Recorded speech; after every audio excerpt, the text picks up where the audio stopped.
हाय friends, welcome back. Maldives का नमक रोक दिया, एक्शन चालू। India going to stop salt supply for Maldives.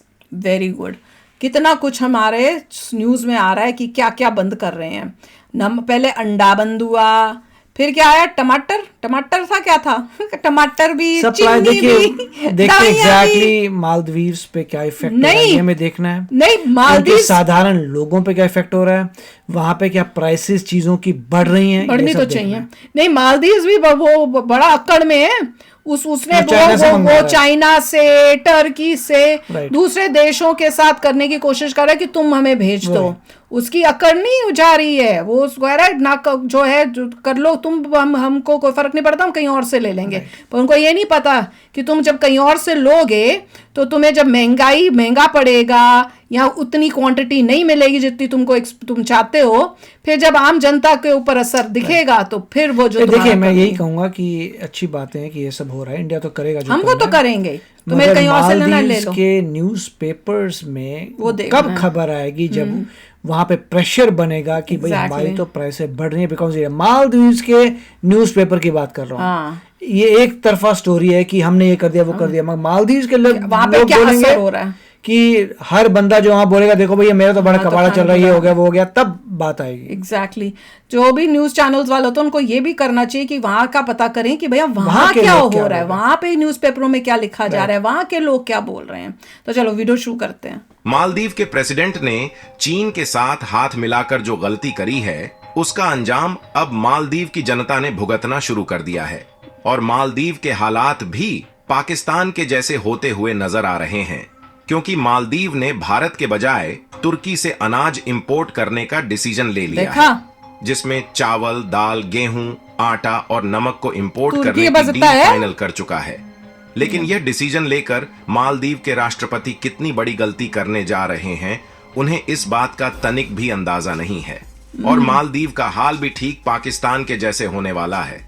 यानी कि जिस तरह चीन ने पाकिस्तान के हाथ में कटोरा थमा दिया, अब उसी तरह मालदीव के हाथ में भी सिर्फ वही कटोरा बचने वाला है। वो तो है। क्योंकि देखा जाए तो जब से भारत की तरफ से प्याज, आलू और अंडे के एक्सपोर्ट को बंद किया गया है, तब से मालदीव की महंगाई आसमान छू रही है।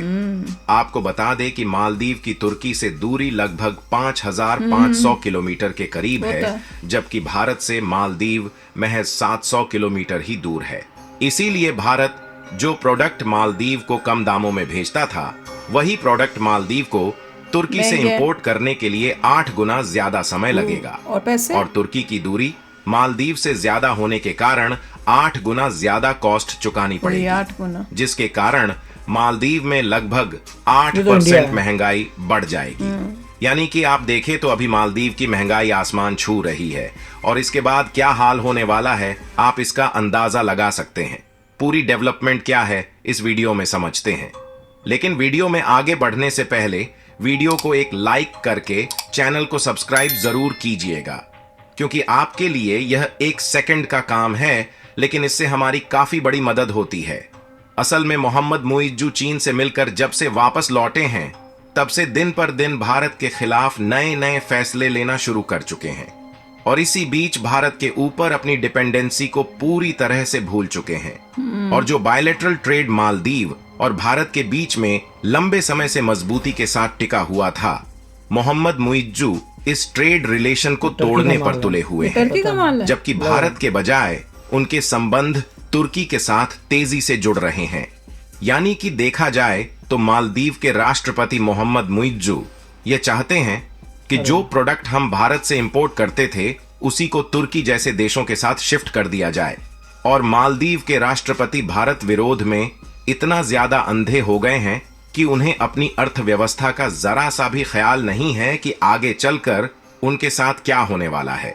क्योंकि मालदीव के राष्ट्रपति ने गेहूं, चावल, दाल और नमक समेत सभी प्रोडक्ट के इंपोर्ट के लिए तुर्की के साथ एग्रीमेंट साइन कर चुके हैं।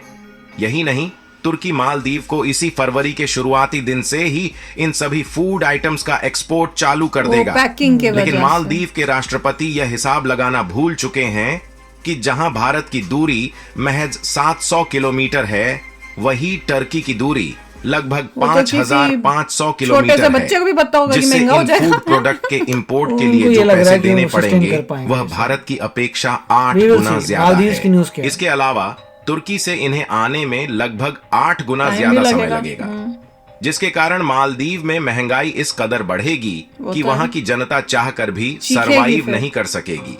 और मालदीव का हाल भी पाकिस्तान के जैसा होने वाला है, जिससे पाकिस्तान की तरह मालदीव के हाथ में भी वही कटोरा बचने वाला है और इसके बाद वह भारत जैसे देशों से मदद की भीख मांगता फिरेगा। ऐसे उसके बने नहीं, इसके अलावा भी मालदीव की अर्थव्यवस्था पर एक बहुत बड़ा झुकाव देखने को मिलने वाला है, क्योंकि मालदीव की अर्थव्यवस्था पूरी तरह से टूरिस्ट सेक्टर पर टिकी हुई है और मालदीव में खाने पीने के सामानों में महंगाई 8 गुना ज्यादा बढ़ जाने से मालदीव का टूरिंग सेक्टर पूरी तरह से पिट जाएगा। तो सस्ते के लिए और ज्यादा महंगाई के कारण कोई भी टूरिस्ट मालदीव आने के लिए तैयार नहीं होगा, क्योंकि जब से भारत के लोगों ने मालदीव जाना बंद किया है तब से उनकी टूरिज्म इंडस्ट्री पर वैसे भी एक भारी गिरावट हो चुकी है और इस समय सभी भारतीयों ने मालदीव जाना बंद कर दिया है। और तुर्की से फूड प्रोडक्ट इंपोर्ट करने में दूसरी सबसे बड़ी समस्या ये है कि तुर्की से मालदीव आने वाले कार्गो शिप इंडियन ओशियन से होते हुए श्रीलंका और मालदीव के रास्ते से गुजरते हैं, जहां पर श्रीलंका के बंदरगाह में प्रस्थान लेते हैं। लेकिन भारत और मालदीव के इस विवाद के कारण श्रीलंका के बंदरगाह को तुर्की और चीन से जाने वाले शिप के लिए बंद कर दिया गया है। और अगर इन बंदरगाह पर प्रस्थान लेते हैं तो उनसे जीएसटी और एक्साइज ड्यूटी के साथ साथ भारी भरकम टैक्स भी वसूला जाएगा। और मिलाकर मालदीव ने चीन के साथ मिलकर जो गलती की है उसकी भरपाई वहां की जनता भी करने वाली है।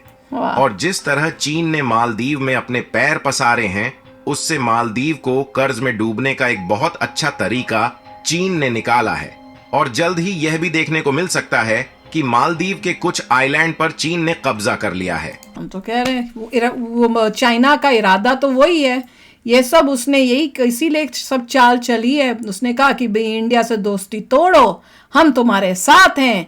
मुइज़ ने कहा जी सरकार जो आप बोलते हो, उसने बिना दिमाग लगाए तोड़ दिया। उसे ये नहीं पता चला कि इससे तुम कितना चाइना के ऊपर पूरे हो जाओगे डिपेंडेंट, और फिर चाइना जो है तुमको खा जाएगा। देखिए मेरे ख्याल से कुछ महीने बाद एक क्वार्टर हो जाए उसके बाद फिर रिजल्ट्स आ जाएंगे, अभी असर नजर आ जाएगा कितने पहले विजिटर्स थे, अब कितने विजिटर्स हैं, ये देखना है। होप तो यही है कि आफ्टर 6 more months जो है ऑलमोस्ट खत्म हो जाए, क्योंकि लोगों को थोड़ा एडवांस नोटिस चाहिए होता है। तो वो जब तो पता चल जाएगा 6 महीने में वहां पे कितना इम्पैक्ट होता है, खाने का भी असर थोड़ा टाइम लग के दिखेगा। मालदीव्स में ही न्यूज़पेपरों में या सोशल मीडिया जो मालदीव्स खुद बता रहा है वहां देखना पड़ेगा कि लोग बता रहे हैं कि ये इतने का प्याज था, अब इतने का हो गया, ये आलू इतने का था, अब आलू इतना हो गया, ये पहले विला इतने का मिलता था, अब इतने का हो गया। वो जब दिखेगा ना तब आपको नजर आएगा कि उसका इफेक्ट हुआ है। और अगर कुछ नजर नहीं आता, इसका मतलब जो भी उन्होंने टर्की से काम किया, जो भी दूसरा काम किया है, कोई फर्क नहीं पड़ा, चल गया। तो वो पता चल जाएगा, उसमें थोड़ा टाइम लगेगा, कुछ महीने लगेंगे, उसके बाद जो है न्यूज़ धीरे धीरे आने लगेगी। लोगों को जब तक परेशानी नहीं होगी तब तक कुछ अपने लीडर को नहीं करेंगे। जब उनको परेशानी होगी, महंगाई होगी, तब आपको सुनने को मिलेंगी चीजें कि भैया क्या हाल हो रहा है मालदीव्स में। तो चलो यार, अभी शेयर करना अपने थॉट्स, चलते हैं, मिलेंगे नेक्स्ट वीडियो में बहुत ही जल्द। Till then take care and bye bye. तो अगर आप मेरे इस चैनल पे नए हो तो जल्दी से सब्सक्राइब के बटन को हिट करो और बेल आइकन को क्लिक करो, ताकि आपको मेरा जब नया वीडियो मैं लगाऊं आपको उसके बारे में जल्दी से पता चल जाए।